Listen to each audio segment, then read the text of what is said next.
book of the minor prophet Joel, and maybe 2 or 3 verses from the book of the Gospel according to Luke. Joel chapter 2, and I see a number of you are yet looking for it. It's a little small book, somewhere beyond the prophet Daniel, and Hosea,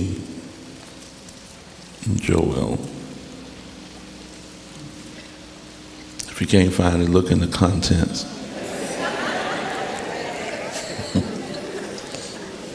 Yeah.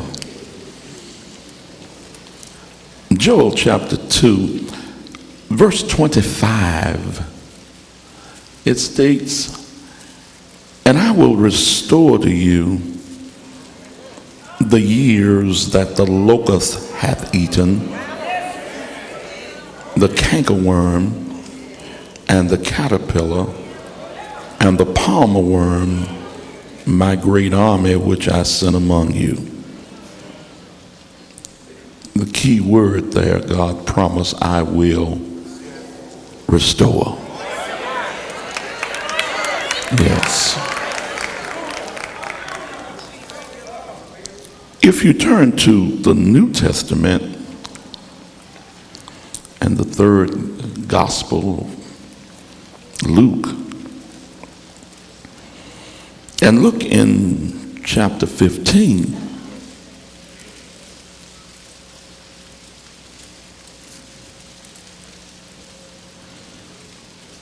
In Luke chapter 15, verse 21,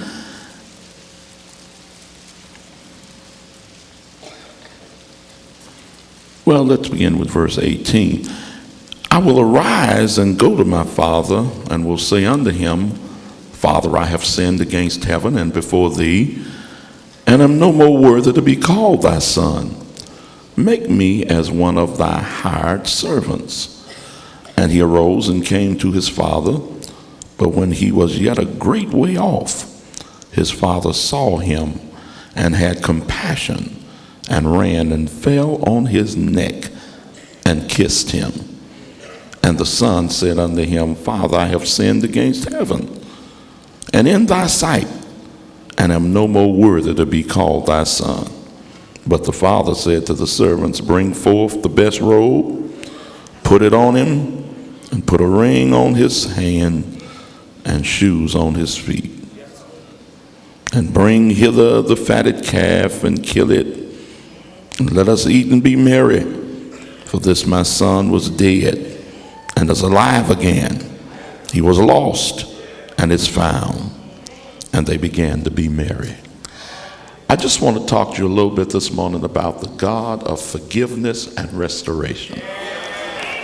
The God of forgiveness and restoration. Every once in a while, I think it becomes necessary that we be reminded of the fact that we serve a God who is a God of unlimited forgiveness. That's what he was trying to illustrate when the disciple came and asked him, Lord, how often should my brother sin against me and I forgive him? To 7 times? And the Lord said, no, not to 7 times, but to 70 times 7. Now, he didn't say that in order for us to make a chart and hang it on the wall. And when somebody does something against us, you know, when they ask for forgiveness, you scratch it off.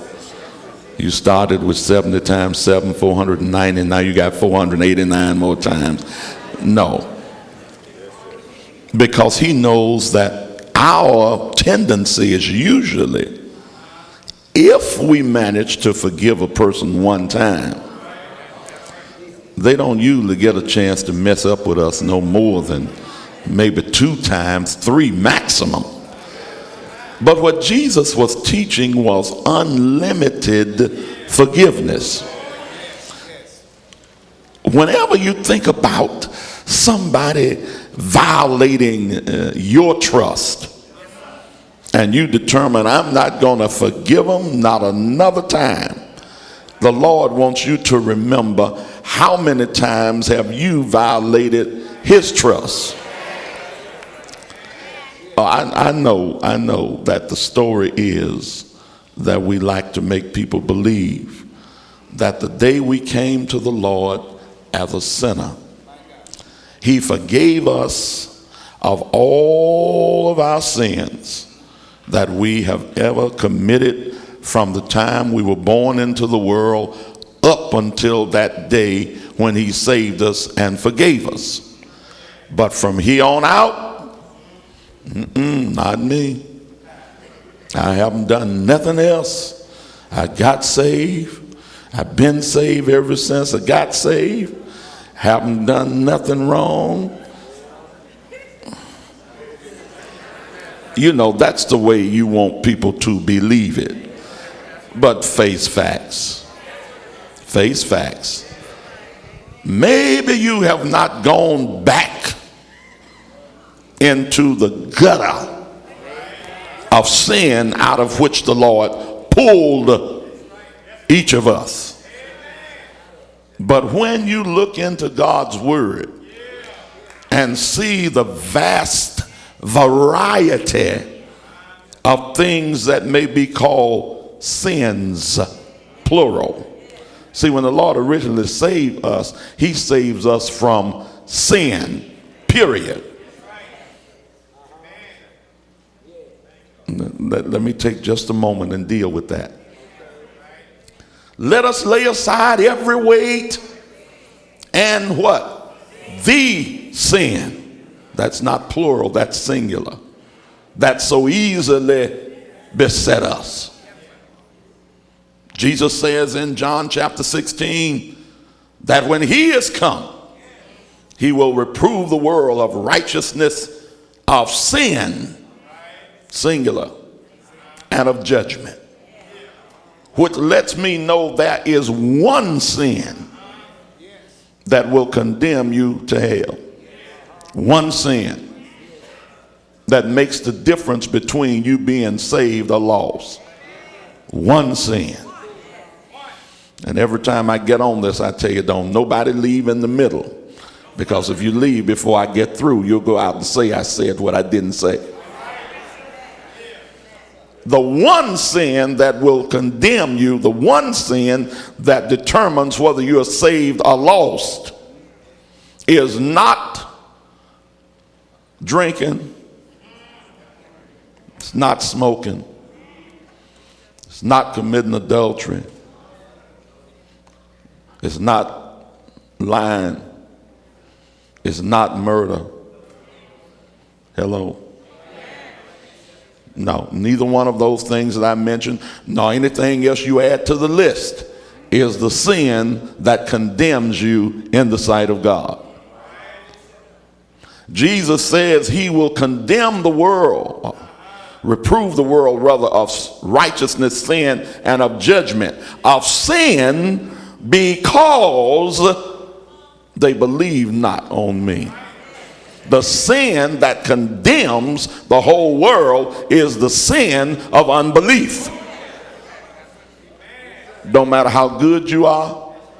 You may not drink, you may not smoke, you may not lie, you may not use drugs, you may not murder, you may not commit fornication or adultery, you may not do any of these things. But if you do not believe on Jesus, you're not saved. No matter how good and clean you are saved by your belief in Jesus Christ. That is the sin that separates the saved from the lost. Well, Pastor, what about all these other things? Are you saying they are not wrong? They come under that other little caption, S-I-N-S, sins, little things, little plural things. And the reason folk do that is because they are not really believers. I'm not saying that the drinking, the fornication, the adultery, and all that is not wrong. But I'm saying that's not the sin that condemns. These are manifestations of unbelief. Because if you are a believer in Jesus Christ, all of those things that he says should not be in your life, then you're going to put those things out of your life. Amen, somebody. So, even though we would like to make people believe from the day that I repented and was saved, I've never done anything wrong, but sin can fall in two categories. There are sins you commit, and you can fall into sin by things you omit. If the Lord says don't do it and you do it, you commit a sin.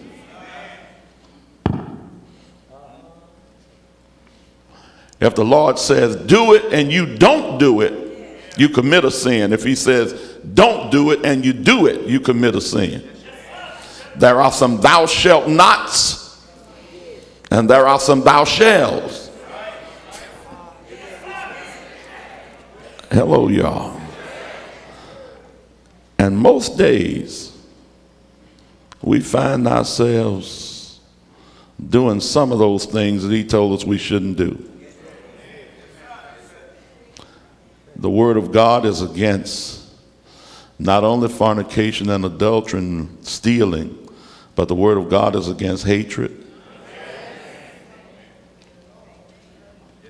The word of God is against emulation, always trying to equal somebody else.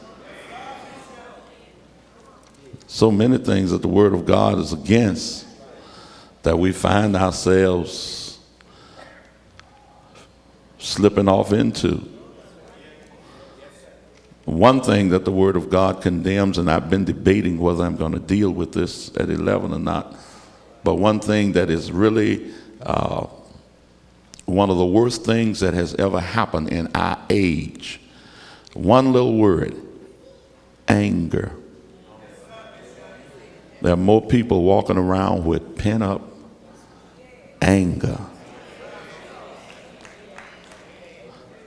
And the world of things that come out of anger.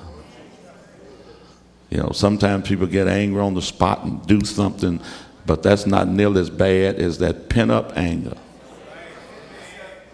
that starts and then you still looking at somebody smiling. Oh, I'm all right.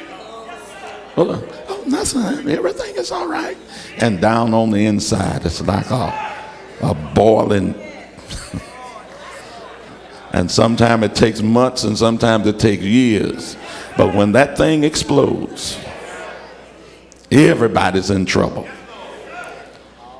I believe that God wants to release many of his people from anger.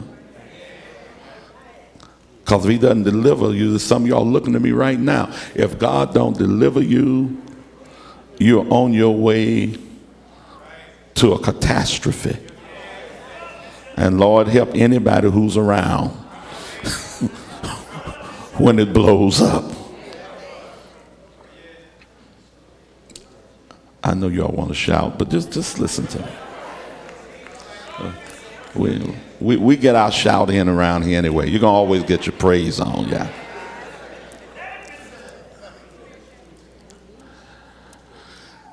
The beautiful thing is that although after the Lord has saved us, sometimes we get ourselves into situations, things develop that we know are not like God. We keep on trying to wear the mask. But the one thing we have to remember is God is not like us. You mess up with us and you can forget it. No such thing as forgiveness. But the Lord gave this parable in the 15th chapter of Luke about the certain man that had 2 sons. And they came to age one day and decided, rather than wait until it is the proper time to receive an inheritance.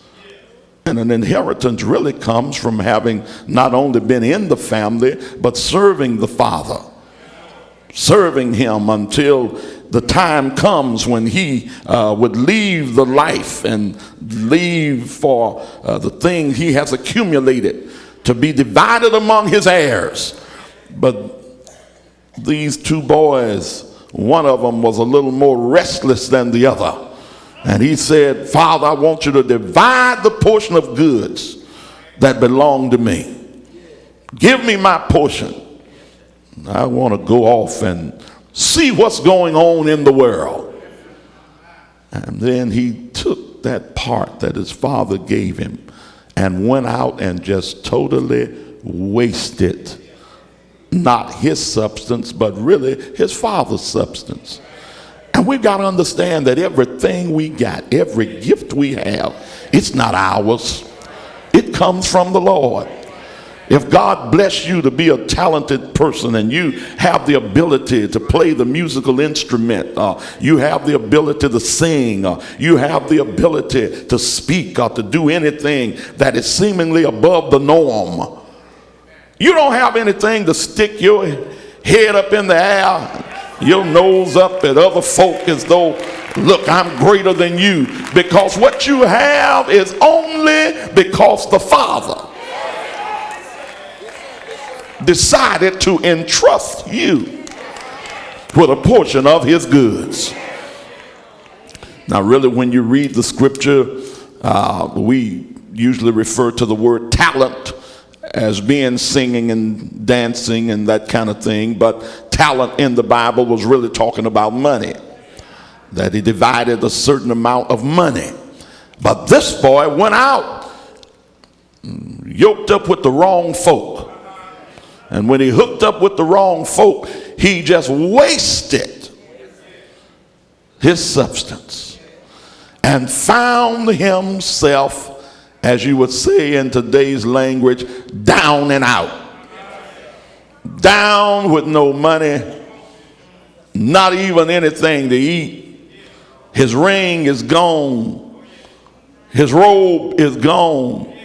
He's wearing the tattered rags of a poor peasant. He's just barely making it. And he signs on to do something that no self-respecting Jewish person would do, to feed swine. And he gets so low that not only is he feeding swine, but he takes the position, I'm so hungry that I'll even eat. And they weren't even supposed to eat the hog, but he was so low he was ready to eat what the hogs ate. And you have to watch it whenever it's something in you decide that although you are a child of God, one of his chosen, and yet you are willing to bow down as low as those persons of the world. Something within you ought to let you know that the thing that the world has to have in order to feel that they are enjoying life, the joy of the Lord is your strength. And when you leave the house of God, you should have had all the enjoyment you need. You go to the nightclub where the people who don't know God go. Oh, honey, have you heard? I was in, where was I? Just the other night in Delaware, Dover, Delaware. And somebody said that day, we were sitting at the table, said, well, Bishop, you got some competition tonight. What? Gladys Knight's in town. I said, oh. Well, see, I knew the people who wanted to hear the word. They weren't concerned. But see, you live in a day. I once read in somebody's sermon book, I don't remember who it was, but it said there was something like a part butterfly, See, a butterfly comes from, what is that? A caterpillar. But this one somehow got thwarted in his metamorphosis and remained part caterpillar and part butterfly. See, supposed to lose that in the metamorphosis process, and no more be the caterpillar. It changes completely to the butterfly. But one got stuck and remained half butterfly and half caterpillar. And while the caterpillar wanted to crawl, the butterfly wanted to fly. And the man who discovered it called it the diabolical fad. And today we have a lot of so-called Christians that are really a diabolical fad. They want to fly and crawl at the same time. They want to walk in the light, and yet at the same time they're trying to find a hole in the dark. Oh, y'all don't hear what I'm saying. But when you really complete your metamorphosis, when you're truly born of the Spirit, your joy is in the Lord. And when your joy is in the Lord, you can't leave church after getting through running up and down the aisle and jumping and dancing and talking in tongues and then say, oh, all right now, y'all, we got to let me out of here. I'm supposed to be at the casino by 4 o'clock. You got to know where your joy is. It's either one place or it's another.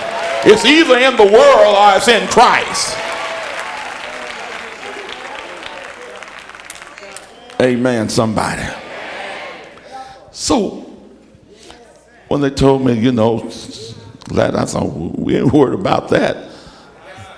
Because one thing I've found is that people who love the Word of God, they're not going to ever miss an opportunity to hear the Word of God, to go off after something else. And of course, naturally, the church was packed, the basement was packed, they had to turn folk away, and we didn't even know who was in town. And it's always that way when the people who have a hunger for the Word. This world is in so much trouble until some folk have found out that the broken cisterns of this world can hold no water. And if you're really going to have that which will satisfy the soul, it's got to come from God's holy word. This young man went out, wasted his substance, wanted to eat the junk that the hog was eating. And anytime you start wanting to leave from the safety of God's house and go after what this world offers, you're just going after some slop. Crack cocaine, powdered cocaine, it ain't nothing but slop. Liquor, everything that they're doing to entertain you down at the casino. Yeah. So you don't want that. But he came to himself. Would nobody give him the hog food? They realized this isn't you. You're above that. And you got to understand that you are above that. When God saves you, people may look at you, you think you something because you saved. Yeah, you are. You're a raw child, adopted into a raw family. Hallelujah. Yeah, no, don't be ashamed. When people say you think you better, I am better. I'm so much better I can't eat slop. I'm so much better that even though I've messed up and wasted what my Father entrusted in me, I know he's a God of forgiveness. He came to himself and started thinking, how many hired servants have my Father that's got bread enough to spare? Here I am, the son of the king, and my daddy's servants got bread to spare, and I'm up here wanting to eat slop. I will arise and I'm going home. And when I get there, I'm going to do a little bit of repenting. I'm going to say, Father, I've sinned against you, and I'm not worthy to be called your son. But if you just let me have the satisfaction, I know I'm a son, but if you let me be as a hired servant, that'll be all right with me. But when the father saw him, he didn't even wait for him to get to the house, but the daddy stepped out and ran down the road to meet him. Listen, somebody said if you make one step, that he'll make two. I'm here to tell you, if you make one, he'll make 2,000 if necessary. Whatever it takes for him to get to you and let you know that it doesn't matter what you've done, I still love you. Hallelujah. You got to know that. God's not concerned about what you've done. Doesn't matter how low you've fallen. You've seen that, sit down y'all, y'all seen that commercial where the man is up on the ladder and he's up there trying to clean out the gutter, and after a while he falls and gets near the ground, and then all of a sudden it stops and the fellow steps up on the ladder and talks to him about, you know, this product that he ought to have. And when he gets through talking to him, he still lets him fall. But I'm here to tell you, wherever the Lord see you, wherever you call for help, he'll stop you while you're falling, and he won't let you hit rock bottom, but he'll stop you right there and lift you back up. Hallelujah. Somebody might be listening to me that's already hit rock bottom, but somebody else might have just started falling. You may be like Peter when Peter was walking on the water, but he took his eyes off Jesus. And that's the only reason you fall, is because you take your eye off Jesus. And when Peter took his eye off Jesus and started listening to the wind, the Bible said, beginning to sink. He didn't wait until the water was up over his waist and coming up around his neck. He didn't wait until water was at the line of his lip. But when he first noticed that he was sinking, he started walking. He only felt water under his feet. But when he started feeling water hitting around his ankles and starting to crawl up his legs, beginning to sink, he said, Lord, save me. I want you to know that the minute you realize that the enemy has a hold on you and he's trying to suck you back into the thing that God brought you out of, when you're beginning to sink, you need to tell him, Lord, save me. And the thing about it, he'll be right there. And it doesn't matter what you've done. He is a God of forgiveness. Oh, bless his holy name. He not only forgives you the day that you come to him as a sinner, but if you mess up, even after he picks you up and washes you, he'll still forgive you. He won't tell you that, well, I delivered you from that one time, but I'm not going to deliver you from that again. No, no, no, no, no. Other folk may want to know why. I saw you down at the altar last month. Why you come back again? It's none of your business. This thing is between me and God. I serve a God that is a God of unlimited forgiveness. But not only will he forgive you, but according to Joel, he said, even after I forgive you, I'll restore you. In other words, I'll put you back where you used to be. I'll give you back the joy you used to have. I'll give you back that good health you used to have. I'll give you back that financial independence you used to have. Whatever you lost, God will not only forgive you, but he will restore you. Anybody in here know that you need a restoration this morning?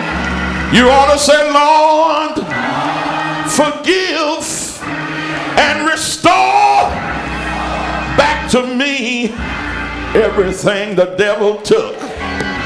Hallelujah. You can be like David.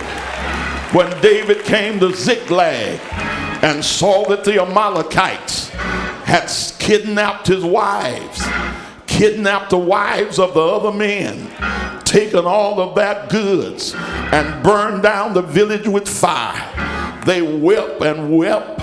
They did like we usually do. They started off having a pity party. But after a while, they realized it's time to break up the pity party. Now, you've been crying over what you lost. You've been crying over how the devil tricked you. You've been crying over how you were deceived.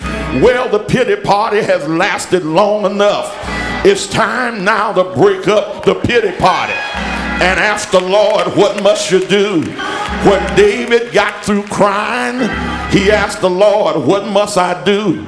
Shall I pursue? And the Lord said, go after it, and without fail you shall recover all. And David went after what the Amalekites had stolen, and he did not stop fighting until he got back everything he lost. I want you to know that I serve a God.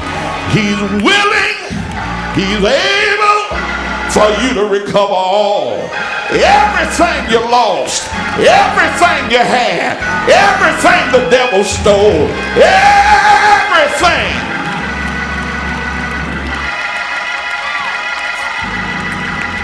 I wish you just tell somebody you can have it all back, because I serve a God of restoration. Restore.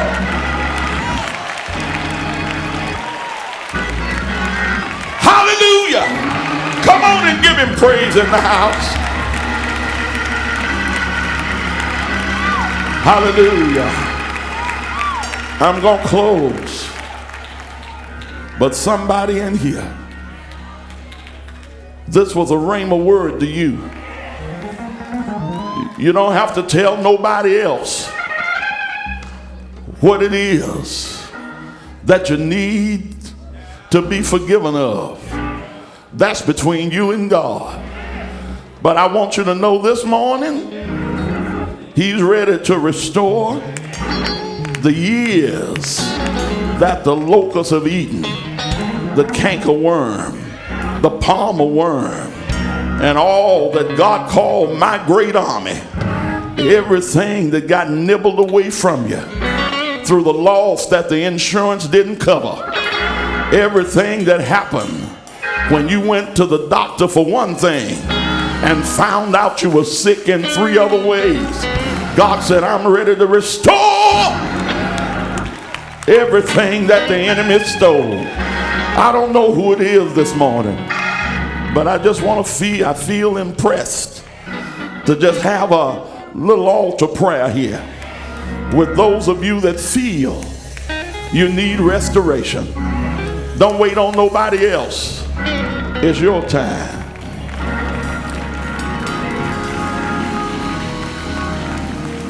I feel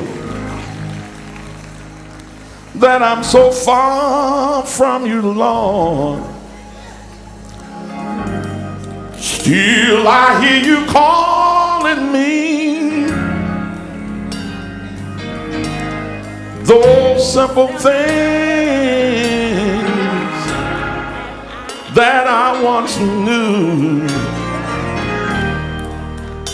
the memories are drawing me.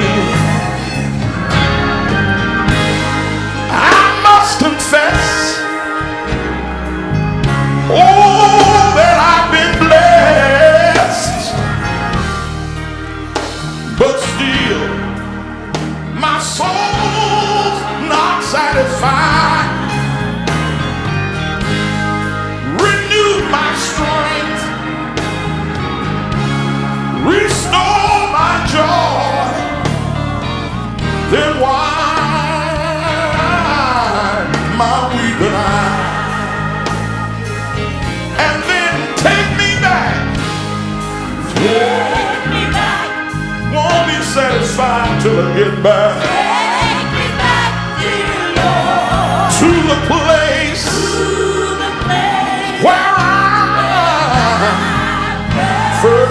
receive. Oh, Take me back. won't be satisfied till I get back Take me back, dear Lord. where I first believed. Hallelujah. Come on and give him praise. Enter into his gates with thanksgiving. Come into his courts with praise. Be thankful unto him and bless his name. For the Lord is good. Hallelujah. God, you know all about the situation. You know where it is. You know where we messed up. But like the prodigal son in the hog pen, thank you. Thank you that this morning we've come to ourselves and we're asking your forgiveness. Not only forgiveness, but restoration. Restore the joy. Restore the health. Restore, oh God, everything that the enemy has taken. My soul is hungry. My spirit is thirsty. Like the hart panteth after the water brook, so panteth my soul after thee, O God. Oh, I need another touch this morning. I need another touch this morning. I need another touch this morning.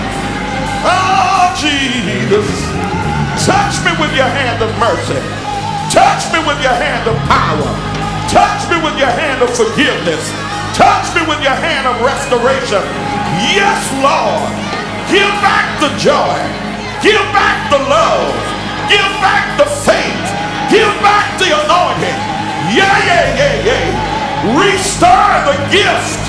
Hey, hallelujah. Hallelujah. Hallelujah.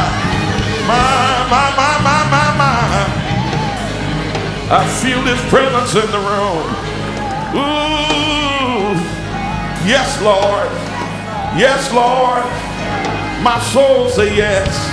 Yes to your will. Yes to your way. Yes all day. Yeah. Yes. Yeah. Yes, Lord. Come on and tell him yes. Come on and tell him yes. Come on and tell him yes. Yes. Yes. Yes. Yes. Yes. Oh, Shadabaha. Oh, la see. My soul is light in you. Hallelujah. Hallelujah. Oh, glory. Glory, glory, glory. Receive his touch. Receive his touch. Receive his touch.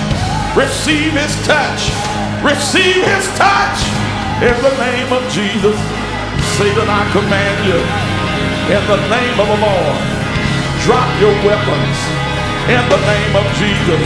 Take your hand off of these little ones. They belong to the Lord. And Satan, you can't have them. Turn them loose. Loose the bound. Loose right now. Turn them loose now. I command it in the name of Jesus. I command the gift to be restored. I command the joy to be restored. I command the anointing to be restored. In the name of Jesus. Yes. Yes. Yes. Yes. Yes. Yes. Yes. Yes, Lord. Yes, Lord. Yes, Lord. Yes, Lord. Yes, Lord. Yes, Lord. I thank you, Lord. I thank you, Lord. I thank you, Lord. I thank you, Lord. I thank you, Lord. Come on, tell him thank you, Jesus. I hear the Holy Ghost say it's all right now. Hey, hey, hey. It's all right now. It's all right. It's all right now. Come people, the Holy Ghost says, all right now. It's on. Shaya, thank you. You can go back to your seat. It's all right. Woo.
Hallelujah.